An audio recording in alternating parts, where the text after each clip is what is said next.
Olá, amigos. Vamos juntos para a nossa reflexão diária. Eu trouxe para nós hoje da carta de Tiago, apóstolo, capítulo 3, versículo 10. Da mesma boca procede bênção e maldição. E o Emmanuel comenta com uma mensagem intitulada Palavras. Nunca te arrependerás de haver ouvido 100 frases, pronunciando simplesmente uma ou outra pequenina observação, de evitar o comentário alusivo ao mal, qualquer que seja, de calar a explosão da cólera, de preferir o silêncio nos instantes de irritação, de renunciar aos palpites levianos nas menores controvérsias, de não opinar em problemas que te não dizem respeito, de esquivar-se a promessas que não poderias cumprir, de meditar muitas horas sem abrir os lábios, de apenas sorrir sempre que visitado pela desilusão ou pela amargura,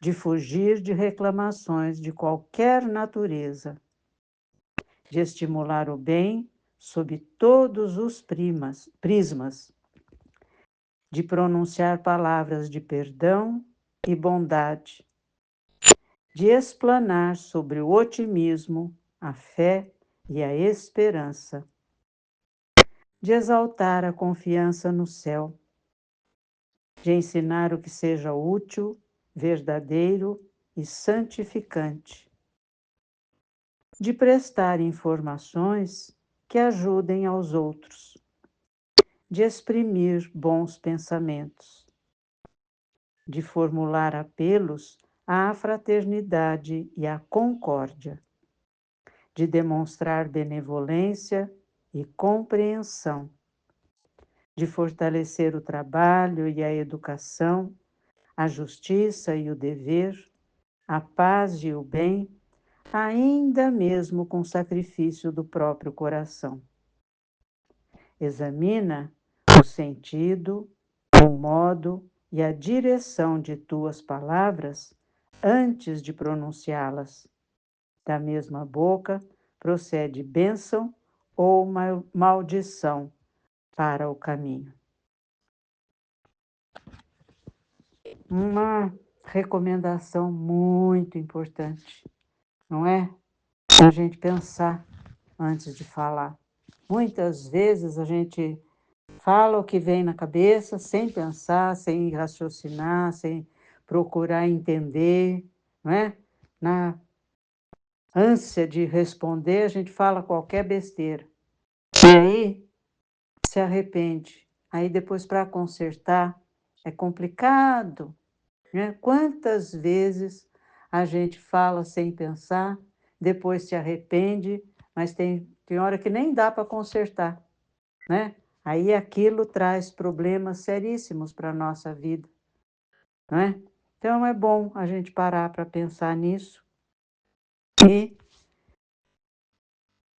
pensar em todas essas recomendações que nos são dadas para que a gente viva bem, não cause problemas para a gente, para as outras pessoas, né? Que às vezes numa explosão de cólera, num momento de insensatez, que a gente não pensa para falar, a gente pode trazer problemas sérios, causar inimizades, rancores, não é?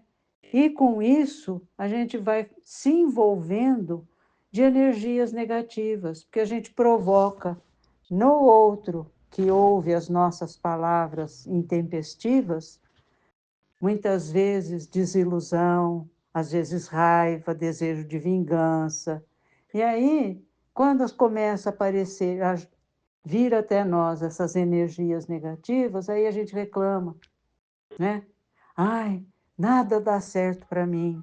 Por que que Deus não cuida? Ai, por que Deus não cuida de mim?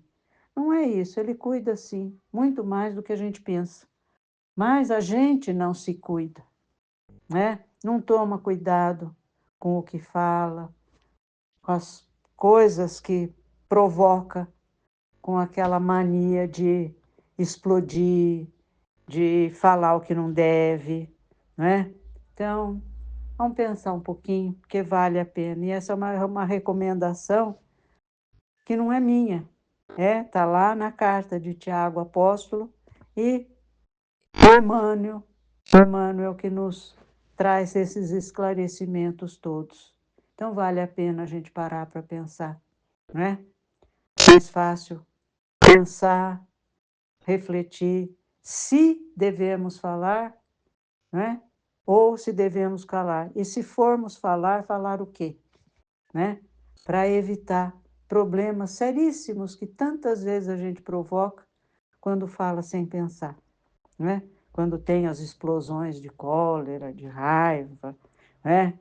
Então, vamos falar aquilo que traz o bem. O que traz o mal, a gente joga fora, não fala não, né? Não vale a pena. Mas também não é só não falar. O pensamento é criador, a gente não pode esquecer disso. Pensamentos e sentimentos plasmam energias negativas também, não é só a palavra. Palavra é o resultado de pensamentos e sentimentos positivos ou negativos. Então, né? Vamos ficar muito atento, porque realmente a gente provoca tanto problema quando fala sem pensar, né? Então vamos lá, pedindo sempre a Jesus que ilumine a nossa mente, para que a gente tenha mais lucidez, mais discernimento, consiga separar o que deve e o que não deve ser pensado, sentido, falado, feito, não é? E o que não deve. Nós evitaremos tantos problemas com isso, não é? E que ilumine o nosso coração também, para que tenhamos mais amor, mais caridade, mais fraternidade conosco mesmos e com o nosso semelhante. Um beijo no coração de todos. Fiquemos em paz. Boa noite.